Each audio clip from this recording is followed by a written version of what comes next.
High profile हत्या राजधानी पटना में हुई। रुपेश सिंह हत्याकांड अब राजनीतिक तूल पकड़े हुए है। बिहार की पुलिस, राजधानी पटना की पुलिस नाकाम है। मुख्यमंत्री नीतीश कुमार बैकफुट पर हैं। पुलिस खुलासा नहीं कर पा रही, लेकिन बड़ा खुलासा जाप के संरक्षक पप्पू यादव ने किया है। कहा जा रहा है कि इस हाई प्रोफाइल मामले में कई अधिकारी, कई जो मंत्री हैं, विधायक हैं, वो पकड़े जा सकते हैं। ऐसे में पप्पू यादव का खुलासा कहीं ना कहीं बिहार सरकार और जो पुलिस प्रशासन है उन्हें बैकफुट पर डालती है। क्या खुलासा है पप्पू जी, और क्यों लगता है कि अधिकारी का जो मेल मिलाप है इस मामले में? बहुत क्लियर है भाई। नीतीश जी चाहते हैं अपराध को मिटाना। क्या बीजेपी उसमें ऑब्स्टेकल है? नहीं चाहती है। क्या मजबूरी है? रिवेरो और गील टाइप के पदाधिकारी को नीतीश जी लाइए ना। आपके पास भट्टी जैसा अफसर है, क्यों नहीं लाना चाहते? बनाइए डीजी। आप जो सीबीआई इंक्वायरी है कटिहार के डीएम को भेज दिए, वो 400 हथियार दे दिया पैसे के बदौलत, जिसमें यह कहा जाता है इनके रिश्ते अच्छे थे, पैसे का ट्रांजैक्शन इनके द्वारा हुआ। क्यों? क्या लगता है लेन देन का मामला था भैया? मामला अब हम उस पर तो नहीं है।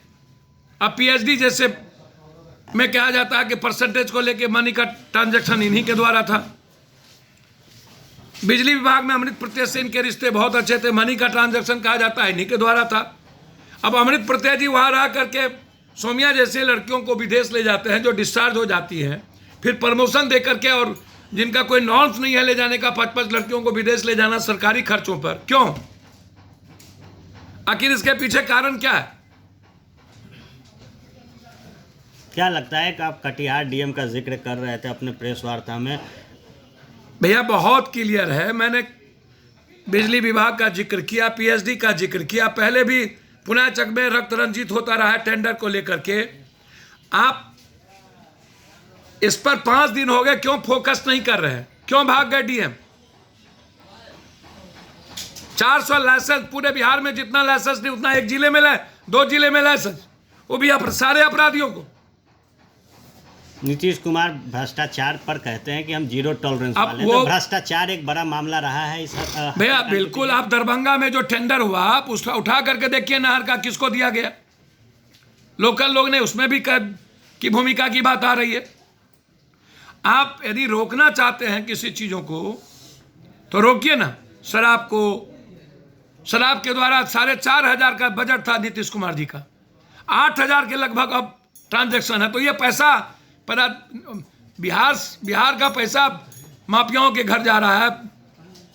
बउआ एक डॉन है जो अरबपति करोड़पति हो गया, सुनते हैं मुजफ्फरपुर में। क्यों आप ईडी की जांच नहीं कर रहे?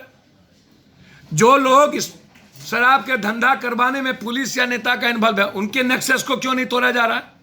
अपराध मिटाइएगा कैसे जब पूरा खुली हैंड दे दीजिएगा जमीन में दलाली करने की, जमीन का धंधा करने का, उसमें उसके पूरे पैसे निचोड़ने का, तो फिर अपराध तो बढ़ेगा। बालू में भी वही इन्वॉल्वेशन है कि नेताओं का पैसा बालू में लगा हुआ है, तो फिर तो बढ़ेगा। तो इंक्वायरी कौन करेगा? क्या लगता है पुलिस हाथ डालने से डर रही है या पॉलिटिकल प्रेशर? भैया ये जितना बड़ा हाई प्रोफाइल केस है, उसमें कोई अकेला परसेंटेज कोई रुपेश सिंह तो ले नहीं रहे थे। परसेंटेज रुपेश सिंह के द्वारा ट्रांजैक्शन हो रहा था। तो कौन कौन लोग इसमें इन्वॉल्व है जहां ट्रांजैक्शन जा रहा था? तो ये इंक्वायरी क्या सरकार कर पाएगी कि उसको दबाएगी? उनके मोबाइल को अभी तक ओपन नहीं किया गया। तो मेरा बहुत सीधा है कि क्या होगा। तो इसीलिए हम चाहते हैं कि हर परिस्थितियों में सीबीआई इंक्वायरी आवश्यक। नीतीश कुमार से इस मुद्दे पर सवाल पूछा जाता है, भड़क जाते हैं। पप्पू यादव का राजनीतिक अनुभव क्या कहता है? अगर इस विषय को न उठाया जाए तो मुद्दे पर का जो फाइल है उस पर धूल जमेगा या खुलासा होगा? अब जिस तरह का हाई प्रोफाइल मुद्दा है ये, मुझे तो लगता है कि बहुत बड़े लेवल पर कुछ न कुछ घटना घटित हो सकती है। इसके पीछे बिहार सरकार का पदाधिकारी जांच कर पाएगी, इसको दबाने की कोशिश होगी और बड़ी मछलियों को बचाने की कोशिश होगी। नीतीश कुमार इसको फेयर चाहते हैं और सामने लाना चाहते हैं, तो सीबीआई इंक्वायरी की आवश्यकता है। सरकार गिर जाएगी फिर तो, जो दावे आप कर रहे हैं। वो सरकार जानेगा। सरकार जनता को फेयर चाहिए। जो हालात हैं बिहार के, उसमें आप जनता के साथ रहिएगा कि कुर्सी पर सटे रहिएगा? कुर्सी से तो निकलेंगे ना। राजा तो राजा होता है, उसकी कोई मजबूरियां नहीं होती। चलिए, राजा तो राजा होता है, उसकी कोई मजबूरियां नहीं होती। सीबीआई जांच हो रुपेश हत्याकांड मामले की तो जाकर कुछ निष्कर्ष निकलेगा, ऐसा कहना है जाप के संरक्षक पप्पू यादव का। तमाम जो राजनीतिक गलियारों की खबरें होंगी या क्राइम की फर्स्ट बिहार पे मिलेगी। बने रहे फर्स्ट बिहार के साथ। धन्यवाद।